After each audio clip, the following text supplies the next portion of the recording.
and girls, welcome to an episode of Tatami Talk. My name is Juan. Difficult Anthony. It's a judo podcast for judo players by two judo players. So, Anthony, how's Japan? I don't know what you're talking about. This is like 1 week later, and we've been stuck in a dojo. We're just here at the dojo. We haven't showered. We're in the same clothes, the same judo stuff. Just how much we just love Hollywood judo. We don't leave the place, okay? We pull out the crash pads. We lay down. I put a tatami on top of me as a blanket. That's how I sleep. I hugged the throwing dummies over there to sleep, just to feel loved. Just to feel loved. Okay, so for those who didn't listen to the last episode, because I'm going to Japan, I should be in Japan when this comes out. Yeah. Right? Well, no, At time of release. No. Would you be back? I think I'll be back. I'll be back, but it would have been 2 days after I come back, which we don't have time to record. Not time to record. Yeah, so I would be back from Japan. So how was your Japan trip? What did you end up doing? Did you get your Master Roshi cane like you thought you were? So we were gonna, we're pre-recording this with the previous episode, so we're recording on the same day. So that's what's happening if you did not listen to the last episode. Yep. So what are we gonna talk about today? So there's no small talk you want to go over? Nothing about what your plan is? We were small talked in the last episode. No small talk. Let's just get straight to it. All right. Yep. It's going to be one of our shortest episodes ever, actually, okay? We don't know yet. We haven't finished recording. I don't know. We're going to see. All right. So we've talked about dividing classes between like ages kind of and like techniques and then kind of like, oh, what about belt colors? We're talking about alternate ways to separate classes. Yep. And there's more ways to separate than just the basic beginner, intermediate, advanced, or beginners and advanced, or kids and adults. What are some other ways of dividing classes? Yeah, I think the whole point of this episode is like to brainstorm some unusual ways, like to divide class. So I'm gonna do a class that's all blonde-haired, blue-eyed members. All right. So we're gonna tell that story about how the Korean guy came in and said that he wants a little corner for Korean people only. Yeah, we did have that. Yeah. God, were you here when that guy was here? No, but you guys kept telling the story about it. No, that was funny. But no, like so let's start with how we know how most places. Let's talk about how most dojos separate it. Okay, here at Hollywood, we have a youth class and adult classes. Okay, so that's our first basic two separations. We used to have youth beginners and youth advanced. Then we decided to switch it up to youth, young kids and older kids. Yeah. And youth older kids. Yeah. All right. My work schedule changed. Well, but the classes are also very small right now. There's no need to be two classes. Yeah. So right now we're just doing a plain youth class. So right now we just have Hollywood Judo 1 youth class 3 times a week. Technically 4 if a kid decides to come to our open mat. So technically 4 times a week. Yeah. Okay. Our adult program is for 13 and up. That's teenagers all the way up to like 60 years old. Okay, we got people older than that coming to our dojo. We have beginners class, we have intermediate classes, and we have advanced classes. We also have the intermediate advanced class too. Technically. And we have the intermediate advanced class. And the open mat. And we have rondori class, and we have open mat class. So technically, for our adults program, we have quite a few different ways that we divide up the class. And a lot of dojos do it that way. No. I don't think like that. This is kind of story for later stuff, but most do like youth classes here and adult classes there, and that's the basic separation most of the time. And sometimes you get some variants in between there how they separate. You know, I was taking notes and brainstorming for this episode, and I totally forgot about the kids. I was just going to talk about the adults. You just talk about the adults. That's how checked out I am. Screw them kids. I don't care. Get the kids out of here. All right? No, but continue. Yeah. All right. So we're just going to talk about some different ways that we've seen like online, other countries and stuff, and maybe give some other instructors out there ideas of how to build up their programs with these different ways of dividing classes. So I think the most common way that we haven't, I don't know how often you've seen it, but I know it's probably the most common way is that everyone trains in one class. Yes. Because there's a dojo I was training at, and I was going to bring this up later, but now I'm bringing it out, I guess. There's a dojo during the writer's strike and actor's strike last year that when I was out working out with my pops in Thousand Oaks, there's a dojo out there that I trained at a few times that had everyone. It was a smaller dojo. It was like maybe 10 people in total, but little kids to older adults all together on the mat. And I was like, how do little kids not get smashed? This is common because most dojos are community center like dojos, right? Where they only have the space twice a week for like an hour and a half or 2 hours. Everyone's teaching on their free time. So even if they could have could have more time with the place, they're like, I have a job, I have a family, I'm not going to be here for more than 2 times a week. Then everyone trains at the same time during those 2 hours. Or they have the kids do the first 40 minutes or 30 minutes, and then the adults the last like hour and a half. So that's the most common way. And everyone trains. Like, doesn't matter if it's your day 1, day 2. And we used to be like that too. Yes. Right? Our adult program was like that. And our kind of youth program, Yeah, we used to be like that. And obviously, that's kind of like common. It's not ideal, but it's working with what you have, right?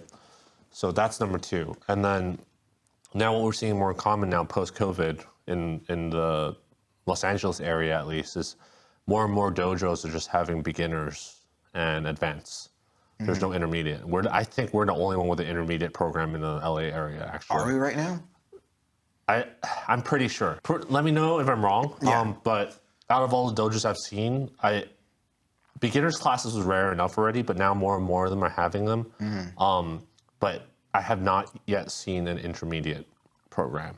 So, yeah, the second way people split it up is kids, and then beginner adults and advanced adults. Because I think the reason they do that is because kids, they all get together, play along together. The older kids mentor the younger kids. But adults need more, not that need more attention, because the kids actually technically need more attention. But adults need more specific instructions. Otherwise, they feel completely lost and they get unmotivated, right? So I think that's why a lot more beginner adults programs are popping up. We have the best beginner adults program. Because Anthony teaches it. Yeah. Yeah, according to his own horn. So, man, how should I word this? Like, Philippe said this to me probably a year ago. Because I help him out with the coaching clinic and stuff. And then he was like, we have the best beginners adult program in California and perhaps the country. And then I was just like, I'm like blushing. I'm just like, yeah. I'm just like, no. I was like, you're exaggerating, right? Then I look at stuff that I see online, and I travel to certain places that do have beginner adults program. And then I look back and I'm just like, and I see how our athletes perform in tournaments, the ones that do compete. I'm like, you know what? I think he's right. Trying not to be like biased or like tooting my own horn, but I honestly think this is one of a few times where I'm going to be out there and be like, being cocky. Yeah, I guess cocky. Yeah, I guess like this is one of those times where I feel like, okay, maybe it is. But anyway, that's enough about the beginners program. But that's how a lot of dojos split it up now. And more commonly, we see a beginners program popping up. But let's move on to, I've also seen, which is more rare, these happen more at like national training centers or really competitive dojos. And sometimes it's not even obvious that they have it because they don't tell people they have this the class because it's special. Is that they would have a combination of what we said before, in addition to an invite-only competition class, right? Competitors class. Yes. Sometimes it's invite-only, so they don't even tell you that it exists, right? So that's that's another. So you realized you go to the Facebook group and you got kicked out. Yeah. That was rough. Okay. No, it's not. It's that, but we've seen it happen in LA Tenry, right? Like we know for a fact, and for a while we got the ones that weren't allowed in class to come here. But that's another common model. So I don't know. I think there's multiple reasons why people want to do that, because usually you want more throwing dummies, right? Yeah. You want more cannon fodder. Well, when you have a competition-only class or a competitor-only class, you kind of want people there that aren't going to waste your time and they're there to compete. Yeah, so I think part of it is, one, you don't want people to, oh, how do I fall? Or like, how do I do Uchima? Like, you don't want those kind of people. That's one, right? Number two, you don't want people to hurt your competitors. That's number two. To do crazy techniques or crazy things that don't work. And then I think this is the most common, number three is the most common one, that I see in certain clubs that have a competitors program is that they don't want people to just like gas out and then walk off the mat, like sit down on the mat because it pisses them off, basically. Not that I think that's a valid reason, but yeah, I think that's one of the common reasons. So those are the common ways. Am I missing anything? Have you seen anything else? With the competitors class? No, with common ways. Right now, we see people splitting up classes. Another way that I see it, and it's kind of like the opposite. In judo, and specifically judo. Another one that I've seen, and this is from other dojos that are like bigger or different areas and stuff, is that the one common one is like having a competitors only class, competition class, and it's the judo for casuals class. Yeah. I see that sometimes. You've seen that? I have not seen that. I hear about it. Yeah, we heard about it because there's that one in Australia that we both read the article about. I hear about it, but it's like a unicorn that I've never seen. It's like a unicorn. Well, have you ever seen the competitors class? Yeah. You didn't get invited to it. How do you know North Dakota exists? Do you know anyone from North Dakota? Oh my God. I was going to say something else, but I'm not going to say it right now, okay? But let's just go into then. Okay, so let's go into different ways of dividing up classes. Yeah, so I want to, just for fun, also do stuff that I don't think is a good idea, but I just want to throw it out there because it's fun. Throw it out there for fun. All right. So let's start with like some of the dumb ideas, right? Dumb ideas. Yeah. So it's a Latino only class. Okay? No, not Latinos are allowed to go. I'm thinking by weight category. A weight category, so lightweight class only, heavyweight class only. Screw the age group, right? Okay. It's just like your 5-year-old, you're gonna fight all the other 5-year-old. Your 5-year-olds, you're gonna fight all the other 50-pound. 66 and unders, you're all 5-year-olds all included. All right. So no, by weight category, right? All right. So you train with everyone else that's your same weight. What do you think about that? I don't think you can do that unless you're at a national training camp. Because you don't have enough people. We have so much. Then you have extra mat space for everyone. Oh my God, for like 5, if you're lucky, 5 people. Okay. Well, let's say you're Japan or France, then you have hundreds of people on a mat. Can't you do that? Because they already kind of take turns by lightweight, middleweight, heavyweight sometimes. So. Well, a long time ago, when we were this is when we didn't have the big separation in class here at Hollywood. We had everyone train together. We would do heavyweights, middleweights, lightweights when we all did randori at the same time. That's randori though. I'm talking about class because if you think about it, there are some school. Again, I don't agree, but there's some school of thoughts out there. Especially, I think some people say Korea does this, where it's like, oh, you're a lightweight, you're gonna do drop stand nage. You're a heavyweight, uchimata. You're this taitoshi. Like, then. Now you have like, okay, today in lightweight class, we're going to learn drop stand nage. Today in heavyweight class, we're going to do soto makikomi, you know? Versus heavyweight class, ippon sonagi, all day, guys. All day, ippon. So, I don't know. I don't think now that I talk about it, it doesn't seem as dumb as it is, but. It would be interesting, but I think this would be more something like if you were at a national training camp or you had like, you just had a huge dojo. Yeah. And that would be, I don't see the like, other than that it's being very small, if you had a huge ass class, I think that'd be actually kind of good because you work with your weight class. Yeah. You wouldn't have to worry about, oh, well, that guy's kind of a light heavyweight guy. He's going with a really light guy. I don't want him to hurt him. So you have to tell him like, hey, go easy on him. Don't go that hard. What happens if you're on the border and you're like, oh no, I ate too much ice cream. Now I gotta go to the Tuesday class because that's the middleweight class. There's a scale off the mat, so you have to weigh in before you get on the mat. All right. No, it's like those truck weigh-in stations. No, I was thinking more like one of those like you can't go on you can't go in the highway unless you weigh in first. Red light, green light stuff. You weigh in. Okay, good. Get in there. Weigh in. Oh no. Oh, it won't. Come on, man. Come on, let me in. No, sorry, man. Can't let you in. Gotta cut weight before you can show up to class. So that would be a crazy way to divide it up by weight classes. But I actually don't, like I said, it's not a crazy idea if you have a big enough dojo. Like, again, Japan, France, your major dojo or something, or even just a national training center. But sometimes you do want your heavyweights to work with lightweight guys to get fast movement. You want your lightweight guys to work with more heavyweight guys. so they can deal with stronger people. Okay. So that's good and bad though. That's very interesting. All right, dumb idea number 2. Dumb idea number 2. What's your other dumb idea? What's your crazy idea? All right-handed class only and left-handed class. That's almost all classes anyways. Not all. 90% of most lefties, it's like lefties will just be like 3 people, right? Not here at Hollywood. We all train left here. What I'm talking about. Most of us do. We're very ambidextrous, left and right. What if I'm ambidextrous? What if I do left and right? You gotta do a writing test. Right. Be able to write with both hands. Okay, that one toss out here, Anthony. That one I can't even defend that one at all. By age groups, like just like in the veterans, like M1, M2, M3, Yeah. M4. I think that's a great idea. Again, that was That's different from a master's only class, Yeah. right? Which I think is a great idea. But Yeah. I'm talking about dividing it by age group. See, I think you divide it by age group, but maybe like older competitors, and if there's enough of them, that's the whole thing. Again, if they keep going, 50 and up players, like maybe do a 30 and under categories, 30-year-old categories, 40-year-old categories, 50, maybe like that or something. Or maybe Are you saying it's going to work, or are you going to say it's a good idea? I'm saying it's a very maybe idea. I don't think that's too crazy. Idea. I think I enjoy training with all the old people. I'm just saying. You like beating up on old this guy's. Beating up on old. No, we learn. I get to learn a lot from the older generation, right? So I get it, but sometimes you might be that old guy that you're maybe too. Like I love judo. I really want to compete in judo, not compete, but I really want to practice judo still.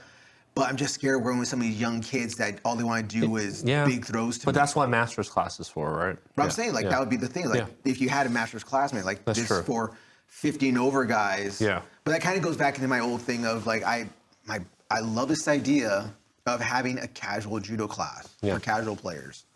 But you might get a competitive guys try to sneak in, so you got to make sure to kick them out,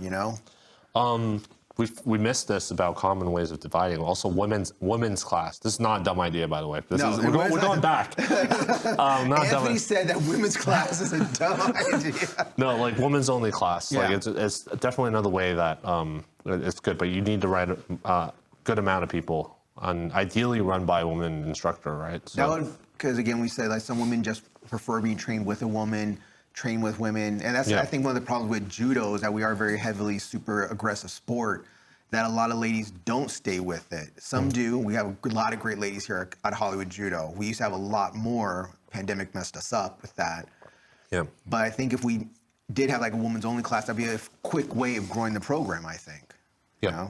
I love the idea of a women's only class taught by a woman, That's a great idea. Yeah. Good job, Anthony. Not a dumb idea. What other dumb ideas do you think? Yeah. What's a? I already said Latino only class, born in May only class. I can see people getting very creative of like being like people like Newaza. It's not dumb, but like people being creative like Newaza only class, Tachiwaza only class. Uchimata Thursdays, Tayatoshi Wednesdays. Oh, you can separate it by techniques. Yeah. You could too. Like, hey, Thursdays is only Tayatoshi days. But we gotta do that already with judo anyway, where it's like, okay, like here at Hollywood, Wednesday's heavy randori day. Yes. We do randori for at least 45 minutes. You can have like an expert in Shohei Ono is Osotogari on Mondays from 6 to 7. That's a waste And then of right money. after that, it is Maruyama with Uchimata, and then Tuesday is Drop Seanage with some Korean guy. Korean guy. And then like you could have that, right? It's a very expensive class. Expensive dojo salary. So I don't know. That would be interesting. You could do that, but again, I could see that as like. We do it like once a week. Like every Thursday is specialty this day, specialty this technique. Every Thursday is specialty of each thing. But I don't think you just be your entire dojo system is Thursday Tayatoshi, Wednesday Ippo Seonagi. That could be your entire system. It could be more like Wednesdays we're doing a specialty. So Wednesdays Uchimata days. We're gonna do 10,000 ways of doing Uchimata today. Oh, next Wednesday is gonna be Tayatoshi day. We're gonna do 10,000 ways of doing Tayatoshi. Like that. That's not a way to divide classes. That's just the curriculum. Would that be? Yeah. But what if you're changing it, then it's curriculum, right? I guess okay. So but if you're set in stone, then it's like Monday, this time to this time is Uchimata. Is Uchimata? Yeah. Okay. So only Uchimata players can come on that day. Yeah. Basically. Yeah. Or people who want to work on the Uchimata. I think I'm out of dumb ideas. This is actually pretty hard. There's no dumb ideas in judo, okay? But it goes back to the whole thing of what are legit ways of dividing up a class. That's not a dumb idea. If we come up with any more, we'll say them. Trust me, we'll say it. But like I said, I think there's ways to divide up classes other than the traditional ways of beginner, intermediate, advanced, of trying to bring in people. We're trying to bring in older judo players, maybe judo families, you know? Like this thing where, I think it was, don't quote me on this, but I believe it was Jimmy Pedro that was doing like a judo family thing where you would train with your kids. Yeah. I think that's a great idea. That's great if you can hire the amount of people to supervise. You don't need that many people. It's a parent with their kid. How many supervisors do you need? You have not, well, you have seen it, but some of the parents with the kids, the parents are the one that need supervisor, not the kids. So I figure, just throw them down the ground. Eat ball.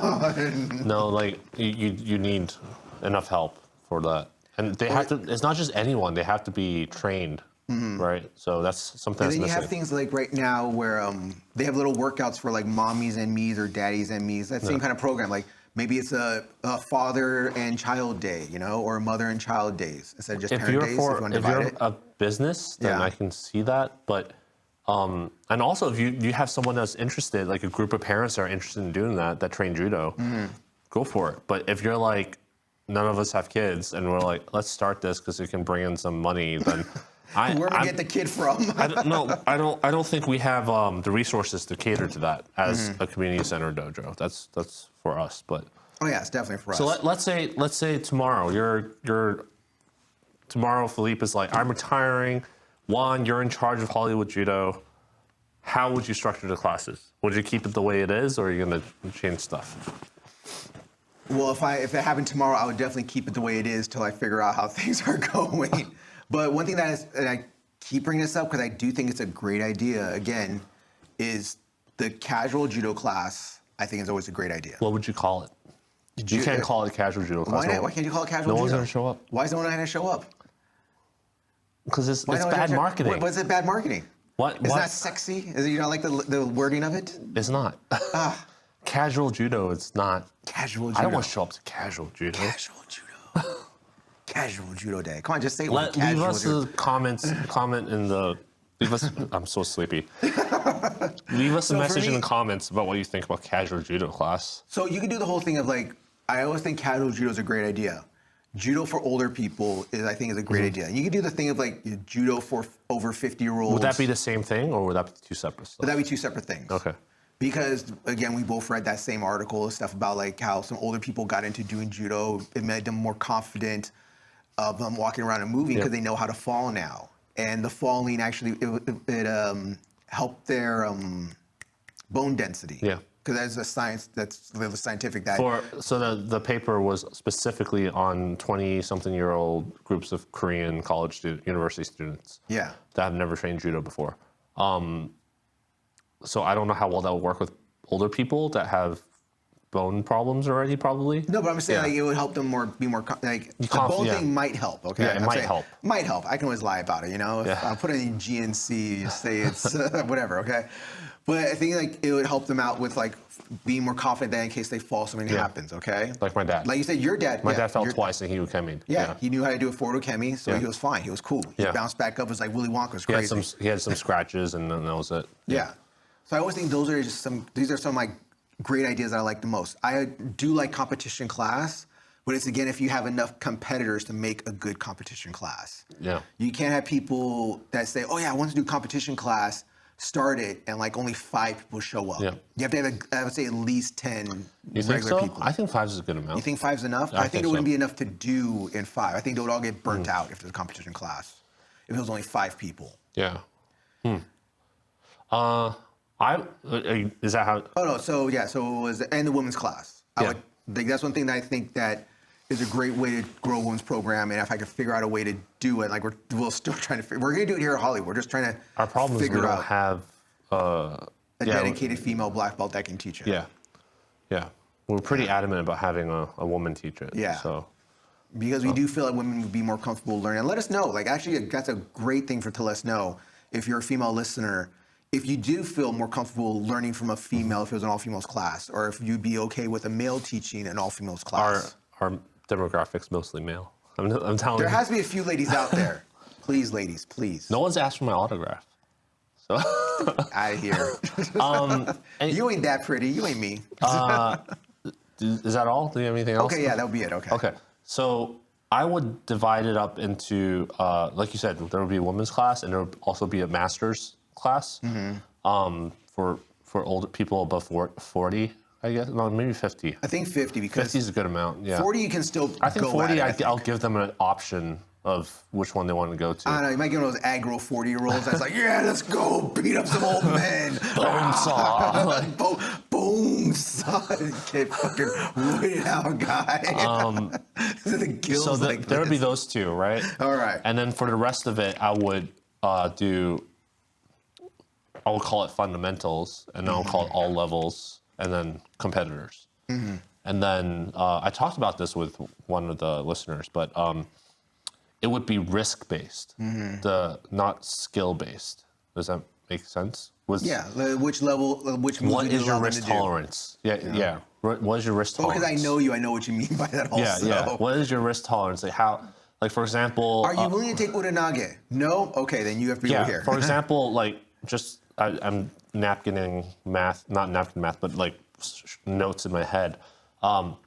Fundamentals would be everyone who has never done judo before has to go to, and then there is like pretty similar to what I do now. You can't fall on top of another person. There's no countering. There's no kosotogari in my class.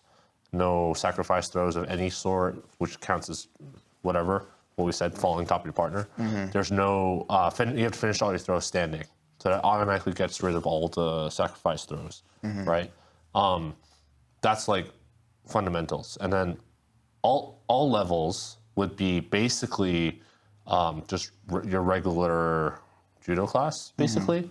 But you can land on top of people, which is, again, regular judo class. And the only thing I would ban is like certain techniques, like Tani Otoshi, for example. Probably, I haven't decided if I would ban drop Sanage yet, but probably not. I'll probably keep it there. But basically stuff that's like more risky. So I'll probably limit counters to certain types, like still no Tani Otoshi, but you can Uranage, maybe like you gotta do certain techniques certain way, like Osotogari series, right, that we talked about. So that would be all levels. And then competitors would be like basically everything's allowed. And before you join the competitors, you have to like show you have medical insurance. Okay. You have to show you have medical insurance. Yeah. You have to take a test to show that you know what the dangers are. Like if I say like, why is Tani Otoshi is dangerous, then you got to explain it to me. And then you have to sign a separate waiver saying I understand like this class is more serious and I know what I'm getting into going in this class. That's very interesting because the MMA gym that I trained at when I was in college, unlimited kickboxing, if you want to be part of the pro team, so that means you go to the pro kickboxing classes, the pro Muay Thai, the pro boxing, and pro MMA classes. If you want to go to any of those pro classes, you had to do a test. And it was like punching, kicking, sparring, fitness, weight. It was a huge test. It took like, I think 2 hours or more to do this test. And if you gave up at all, or you showed bad technique or whatever, you didn't pass the test, you didn't get to go to the pro stuff. So you didn't have to be a pro fighter to go to the pro classes, but you had to pass this test to show you're fit enough. But if you want to be a pro fighter, you want to get some real matches and stuff, you had to go to pro classes to do that. That's how I would divide it if it was up to me. But because it's again risk-based, so there are plenty of people that want to train judo like hard, because they want to train it hard like against hard resistance, but they don't want to get seriously hurt or they can't afford to. Well, it's more like I get what that is right there, but you get these people that are, this is now kind of separate topic or going off topic a little bit of that. There's people that want to go super hard with you, but as soon as you go hard with them, they're like, why are you going so hard? Why are you going so crazy? Or like, hey, he hurt me this day. Like, you hurt everybody else, but I throw you hard or Ashiwaza you hard, and now you're complaining that I threw you. That happens, right? They can't be in the pro class. They can't be in the pro at all. So there are a lot of people that want to train hard, but don't have the tolerance, like they work a physical job or something like that, right? And they're the breadwinner, then they probably should stick in the fundamentals class or the all levels class, right? And there are people that will go hard. It's just they're like, please just don't do Tani Otoshi on me, right? then they can go, they can take like the head trauma, but they can't take like limping half the time like I am. Then no Tani Otoshi allowed in class. So that would control stuff a lot more, I think. And yeah, I don't think that's been done. I see it in jiu-jitsu a lot, but they do separate it by fundamentals, all levels, competitors, but I think they do it for a different reason, not because of the risk. It's because of like Payment plan? no, because yeah, they need the beginners class to be, what do you call it? Welcoming to beginners so that they would pay, right? And then the all levels is just so because the instructor happens to be teaching that and they want everyone to be there, right? And then competitors is so that they can go really hard. So they can go for medals and they won't lose customers if they make the other classes like that. Yeah. So I think that's for a different reason, not because of risk, not because of risk assessment. I don't think they're going to be like, oh yeah, you cannot do flying arm bars in the all levels class. So they probably do it, right? Yeah. So, yeah. Well, it's kind of interesting because then you go back to our program. We have beginners, intermediate, and adult. I mean, beginners, intermediate, adult, and adult. So you have beginners, intermediate, and advanced class. Could someone, like we haven't had this yet. We've kind of had a little bit in beginners, but I haven't had this yet in intermediate. What if someone didn't want to go to our advanced class? Someone says, you want to know what, Sensei Anthony's like, I really love Hollywood Judo. I like training here a lot, but you know, advanced scares me. I don't really like doing randori, so I don't want to do that. We have had that happen. Can I stay in intermediate class? And I'm saying that we've had that a little bit in beginners, but I'm saying, well, what about intermediate? It has happened. Who? One of the guys that was talking with us outside earlier. Who? Which one of them? I'm not going to name it right now. Later. Give me the name. Give me the name later. He's saying like, it's just intense. I stand up and I get thrown in like 5 seconds. But those guys are intermediate right now, okay? Yeah, one few of them went to the advanced class. Yeah, but I'm saying once, and they said I could not keep up. And if we get someone that's all the way to like blue belt, okay, or brown belt, and we do have a guy that's like that actually, that because of his school schedule and stuff, he can't come to more classes. But if someone was like almost brown belt already, or maybe we did give them their brown belt. That's why I said all levels and not intermediate. Yeah, but I'm saying like now, what would you do if someone in our class that we gave a brown belt to didn't want to get out of the intermediate class? That's a Philippe problem. That's a Philippe problem. He's the one who set up the structure, so he has to deal with it.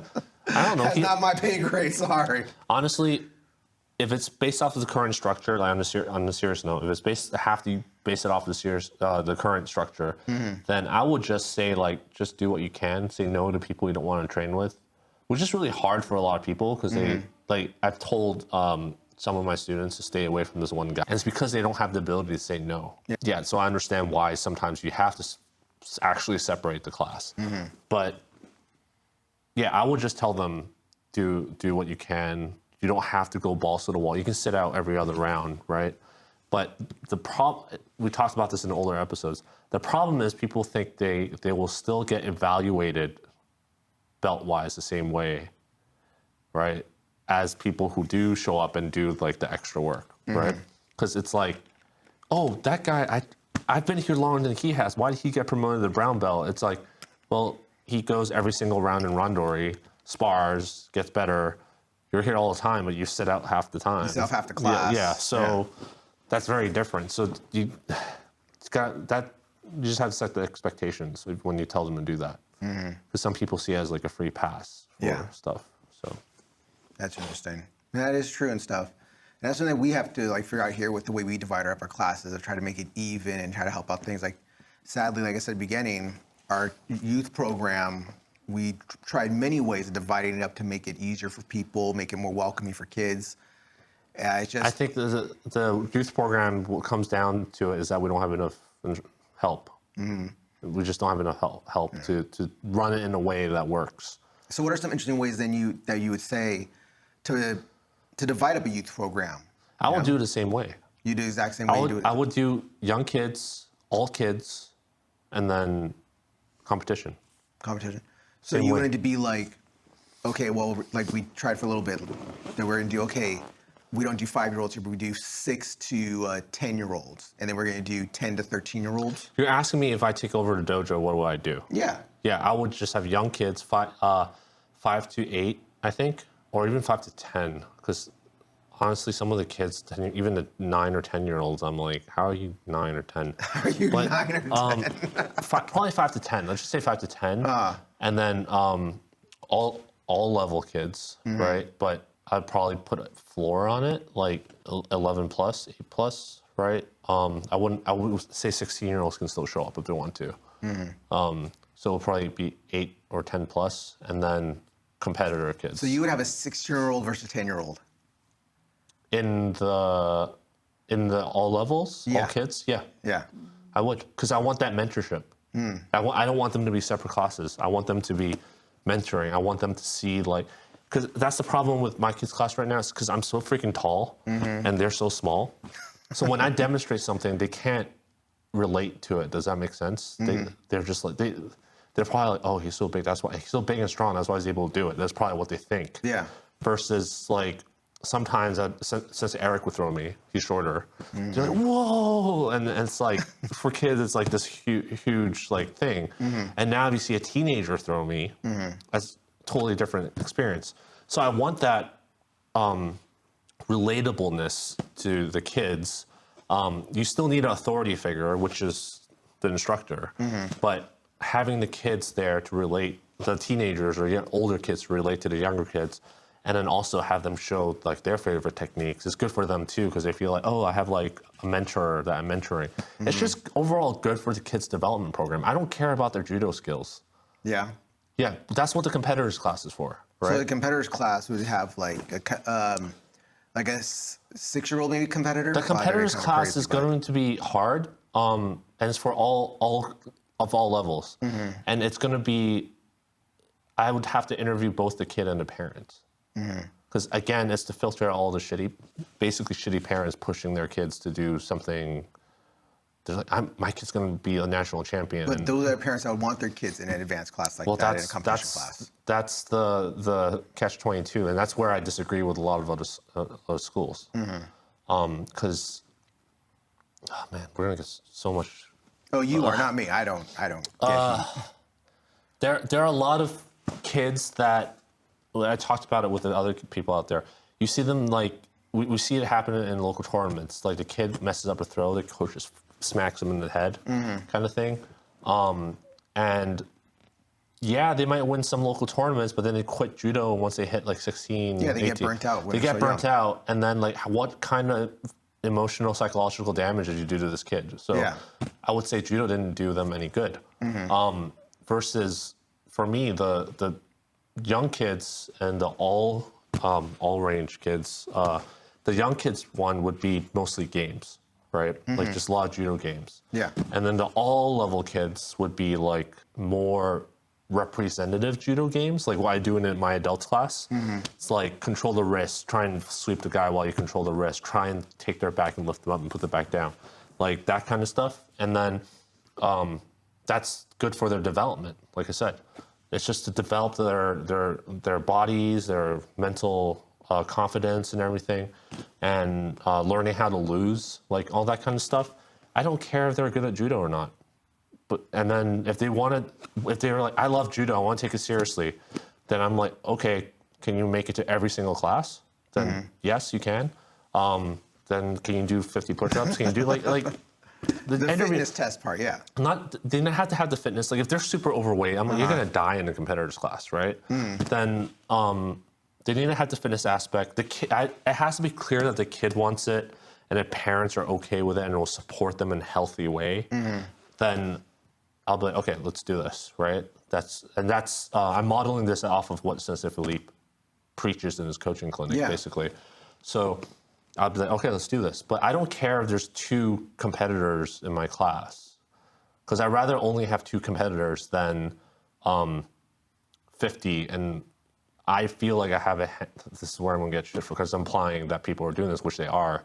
I'm gonna feel like I have a hand in causing these kids psychological damage, basically. So maybe I'll cut that part out. I have a part, I guess so. Yeah, but that's how, it wasn't meant to be a kids episode again, but that's how I would divide it. We don't have to worry about money here Yeah. as much. So we don't have to like trick people to stay and pay. Does it make sense? Not that I'm saying people are. To me it does. But I'm saying, like, it's, again, we have a different dynamic of how we advertise and how we get members here at Hollywood Judo. We joke around, like what I said about casual judo, judo for older people, judo for competitors and stuff. We joke about that because we're not for profit. You and me don't live off the dojo. The dojo is our love, you know? And if this is your life and stuff, maybe you do want to do these kind of divided classes up by different things. Instead of just beginner, intermediate, advanced, divide it up into, maybe I should do an older person's class, or maybe try dividing classes up, I don't know, just for fun, like, dude, we're gonna do 20s to 30s here, 30s to 40s there and stuff.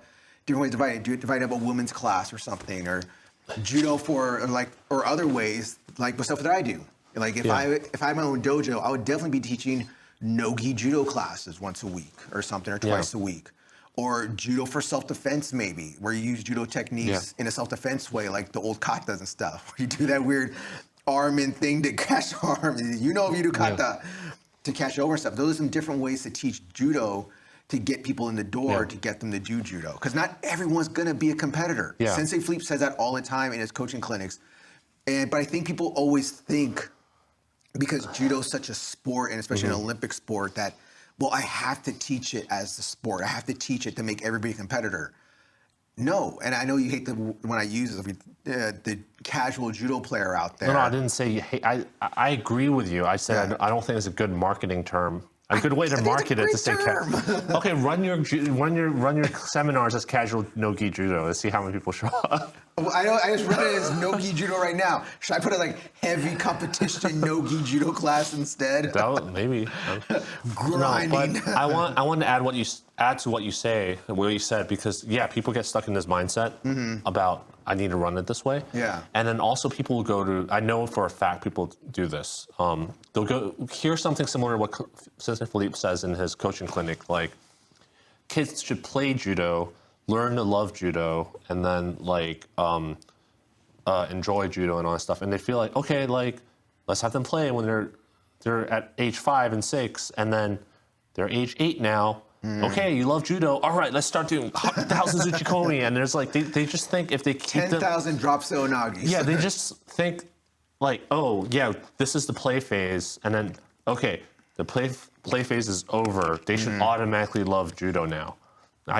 Now I can go balls to the wall and like throw them on top of their head, and it should, like, no. Some of the kids will never ever get to that point where they, not just kids, even adults, they might enjoy casual nagikomi, right? But then once you start going to competition level training, they might just not be into it.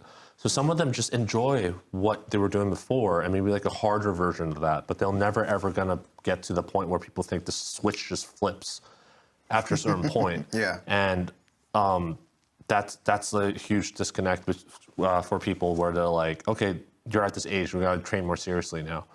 Like, not everyone wants to train seriously. Very true. Yeah, like one of our students said, like, one of the black belts came up to him, was like, oh yeah, you can't use crash pads because, like, if you go to seminars, people are just gonna throw you over and over again. And it's like, I'm never ever going to go to a training camp or seminar. Not seminar, sorry, training camp. He said, I'm never ever going to go to a training camp. And the black belt just could not comprehend, like, why would you not go to a training camp?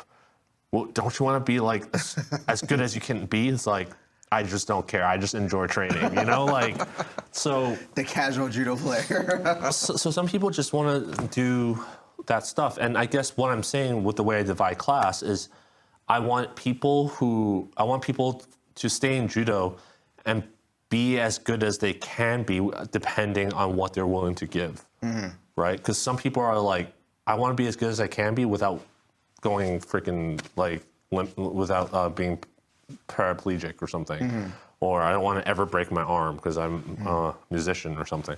Then you got to adjust the constraints.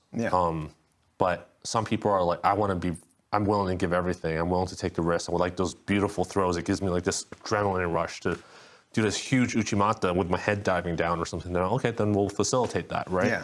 Yeah.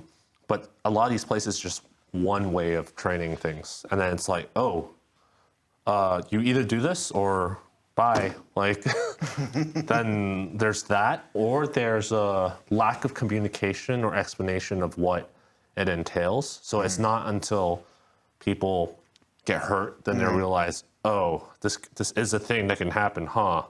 All right, maybe I shouldn't have done that, and now they're hurt already. So Okay, so most of our conversation has been so far about judo for a regular judo dojo, okay? And I brought up a little bit about no-gi judo, judo for self-defense, or maybe even judo for MMA. Would you think that would increase your number of people in your dojo if you did those kind of divides? If you did a no-gi judo class, or if you did a judo for self-defense, or even like we're calling it judo for MMA kind of stuff? repeat that question. All right, so all the stuff we've been discussing so far is for just a regular gi judo dojo, okay? We brought up about how I teach a no-gi judo class, okay? Would you think teaching a no-gi judo class would be another way of dividing up the dojo for people that want to train in gi, and maybe some people that don't want to train in gi? That's complicated.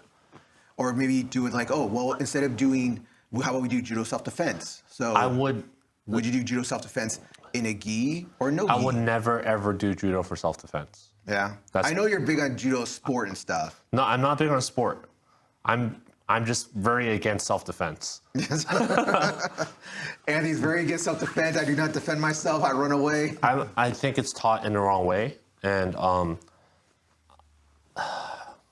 I feel like anything that's effective needs to be trained, can't be trained safely. So I would, if it's self-defense, it would be a classroom thing. It would be a classroom.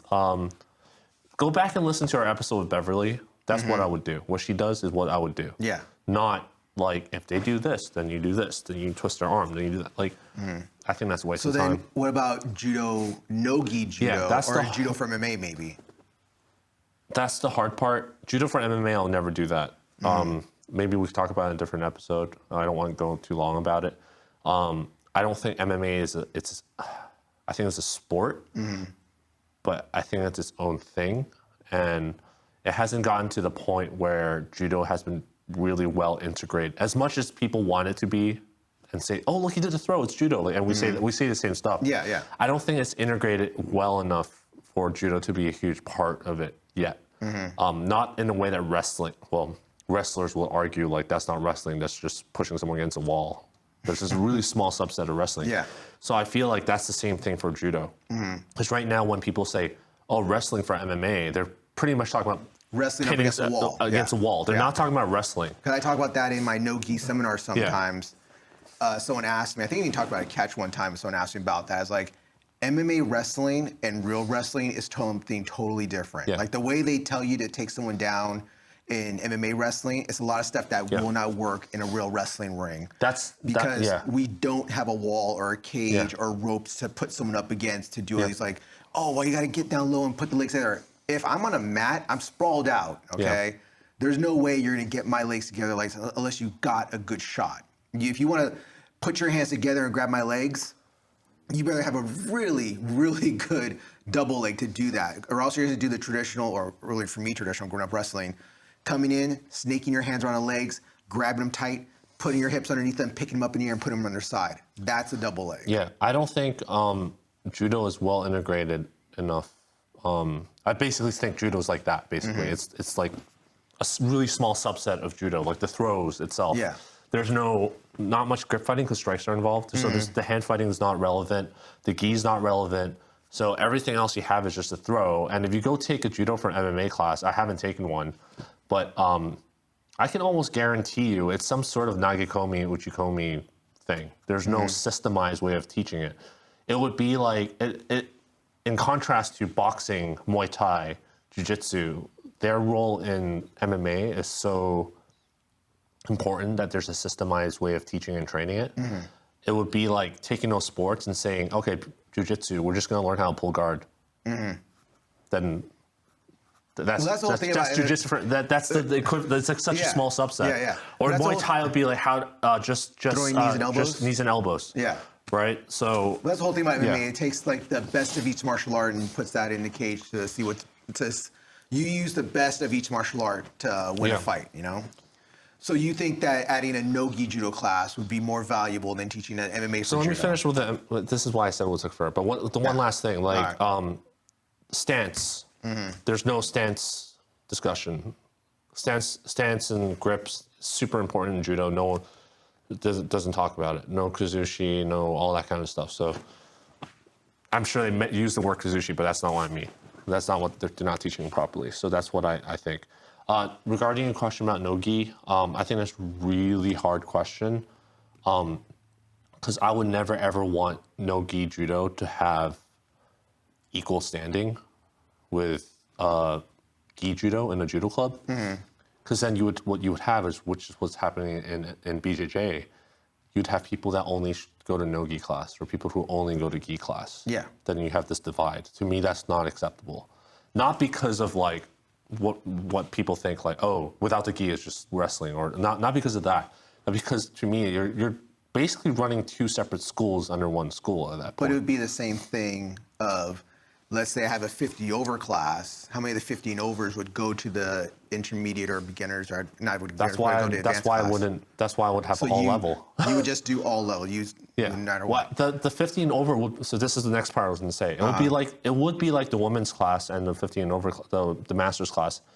It'd be once, maybe twice a week as a supplementary thing for fun. And you don't think it'd be just like, say, the women's class, women that only go to women's class only? Yeah, then they would only go once or twice a week. Yeah. So there's a heavy incentive for them to show up. If they want to take it seriously, then they have to show up to, like, they want more training, then they have to go to the other class. And that's just a reality of judo. You can't just only train with women. I think it's good to have that option, but I think it's something that everyone has to get over eventually, is that you have to train with everyone. Right? Right. Not so it goes counter to what I said before. You don't have to train with whoever you don't want. But if you want to stay in that little safe space, then you're going to miss out on a lot of learning opportunities. So that's how for me, with the no-gi, I don't want it to overshadow the gi program. So for me, it would be like, hey, this is just something for fun, or if you want to see practice how it adapts to something else, then that's that. And also, if you talk about it from an ecological psychology, not ecological psychology, from an ecological approach angle, I think it does good for training in the gi if you once in a while do no gi, because it's like different problem and different movements. Yeah. So I think it's called differential learning. I still don't fully understand differential learning yet, but one of the examples that Dr. Rob Gray says is like, instead of always playing, if you're learning soccer, instead of always playing with a fixed size soccer ball, maybe use a huge soccer ball once in a while, and it does like good for learning because your brain's learning the differences between things, and you kind of like are able to adapt to wider variabilities that happen in the movement. So I think no-gi has that value, but I don't think it should take over as a primary training function for judo. Okay. Interesting. All right. So are there any other ways you divide up class you want to talk about? No, I think risk-based is something I haven't heard anyone do yet or think about it in that way. So I do think it's a good idea. And let me know if anyone else has done this. I would be super interested in chatting with them if they divide their class in that manner. And again, risk-based, not skill-based or technique-based or all that kind of stuff that I said. So if you're doing judo like on hot coals or a bed of nails maybe, or a tiger pit maybe, that was a really interesting judo, I think, on a little plank. All right, so is there anything else you want to talk about today though? Nope. No? All right. Let's wrap this up and go home. All right. So please remember to like, share, and subscribe. You can follow me at @Juan. You follow Anthony Throws on Instagram. You follow Tatami Talk on Instagram. You follow us on YouTube on Tatami Talk.